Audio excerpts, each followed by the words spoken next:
gannaaw bu ñu leen nuyoo ziar leen bu baax jaajëfal leen bu baax si ànd bi ngeen ànd ak ñun di leen wax ni ngeen wéy di abonné te ngeen di activé cloche bi waaye bu leen fàtte di like vidéo yi mbokki internet yi dal leen ak jàmm si xibaar yi njëkk si bisub tey bii ñu dooree ko ki nga xamante ni moo di Alioune Tine di njiitu RADDHO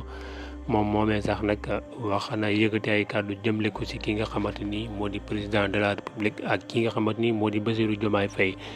ndax nag moom moomee nee na Bassirou Diomaye Faye li nga xamante moom lañ ko téye ci kaso gi daanaka jarul ko woon te moom moomee sax mën nañ ko bàyyi niki tey jii mu daal di ñibbi fi nga xamante ni moo di këram moom moomee nag samp ay laaj di laaj ni ki nga xamante ni moo di Bassirou Diomaye Faye ndax li tax ñi téye ko ndax lu mu jege ki nga xamante ni moo di président Ousmane Sonko la wala déet waaye moom moomee tamit nag jubal ay kàddu di tàggee ki nga xamante ni moo di Bassirou Diomaye Faye nee na xale la te xale bu yaru la te xale bu mën a liggéey la te xale boo xam ne nii tamit wax dëgg yàlla ko am Pastef la sa la muy def te nee na nag ñi nga xamante ni ñoo